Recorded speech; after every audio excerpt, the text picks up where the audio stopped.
नमस्कार। जय हिंद, जय भारत। हमारा भारत एक विशाल विस्तृत देश है जो कि इस समय विकास के पथ पर अग्रसर है। इस भारत की स्वतंत्रता के लिए, इस भारत के विकास के लिए, इस भारत में सनातन संस्कृति को कायम रखने के लिए हमारे अनेक धार्मिक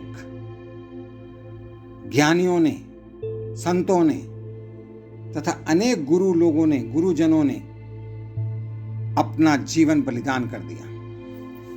उन्होंने अपना सर्वस्व न्योछावर कर दिया ताकि भारतीय संस्कृति अपना विकास करती रहे,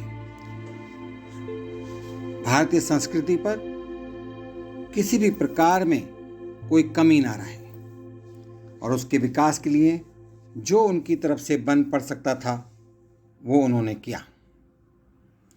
आज इसी श्रृंखला के अंतर्गत मैं श्री बाबू पंढरी राव कुद्दत के संबंध में आपको बताना चाहता हूं। राजनीति का मोह छोड़ना आसान नहीं है, पर श्री गुरु जी के संकेत पर उसे छोड़कर फिर से संघ की जिम्मेदारी लेकर काम करने वाले सर्वस्व समर्पण के प्रतीक श्री बाबू पंढरी राव कुद्दत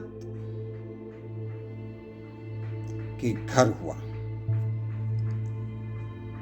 यह समर्पण श्री बाबू पंढरी राव कुद्दत का जन्म 14 मार्च सन 1922 को धमतरी जिला के मराठपारा में श्री गुलाबराव बाबूराव कुद्दत के घर हुआ। सन 1935 में अपनी बाल्यावस्था में ही शाखा जाने लगे थे। सन 1938 में नागपुर संघ शिक्षा वर्ग में उन्होंने पूज्य डॉक्टर श्री हेडगेवार के दर्शन किए और उनकी प्रेरक वाणी सुनी। उसके बाद वे संघ से एक रूप हो गए। सन 1939 में गृहस्थ जीवन में प्रवेश करने के बाद भी उनके जीवन की प्राथमिकता संघ कार्य ही थी, अर्थात वह संघ के विकास के लिए काम में लग गए और यही उनकी प्रायोरिटी रही, यही उनकी प्राथमिकता रही। सन 1948 में संघ पर प्रतिबंध लगने पर उन्हें बंदी बनाकर जेल भेज दिया गया। लौटकर वे राजनीति में सक्रिय हो गए। इसकी प्रेरणा उन्हें तत्कालीन प्रांत प्रचारक श्री भाऊ साहब गुस्कुटे से मिली। सन 1952 में हुए पहले चुनाव में जनसंघ ने उन्हें धमतरी विधानसभा का प्रत्याशी बनाया और वे भारी मतों से विजयी प्राप्त हुए। इसके पश्चात सन 1957 और सन 1967 के चुनाव में भी उन्होंने कीर्तिमान बनाया।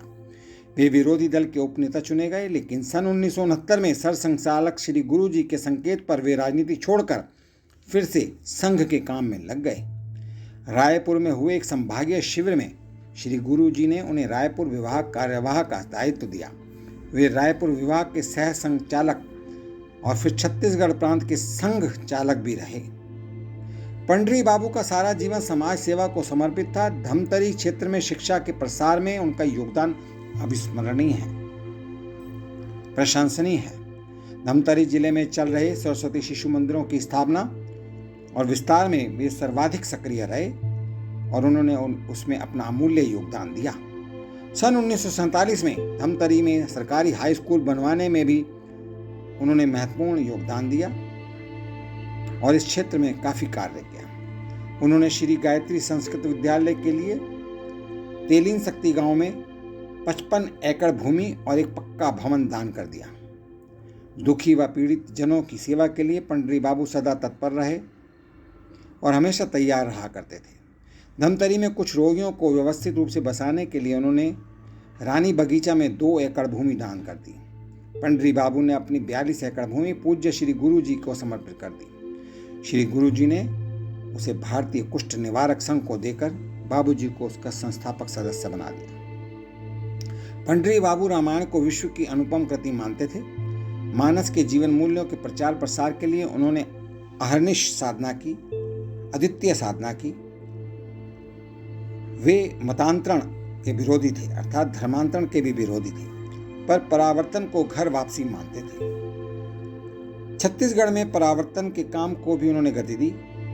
आज तो यह अभियान देश भर में चल रहा है। अपने देहांत से एक दिन पूर्व अस्पताल के बिस्तर पर से ही देश की संस्कृति और सभ्यता के विनाश और राष्ट्र पर आसन्न संकटों की चिंता करते हुए दिनांक 26 जनवरी के अवसर पर प्रकाशनार्थ एक पत्रक को उन्होंने अपने हस्ताक्षर से जारी किया था। यह पत्रक युवकों को संबोधित किया गया था। उन्होंने संगठित युवा शक्ति को ही पुराणों में उल्लिखित कल की अवतार बताया। इस संदेश में अपने त्याग और तपस्या के बल पर उत्थान के मार्ग पर चलकर देश का गौरव बढ़ाने वाली भारत की महान आत्माओं को प्रणाम करते हुए भारत के पूर्व वैभव, वर्तमान समस्याओं और आतंकवाद, नक्सलवाद, माओवाद जैसे संकटों के बारे में लिखा था। इस प्रकार अंतिम समय में भी वह सतत सक्रिय और जागरूक थे।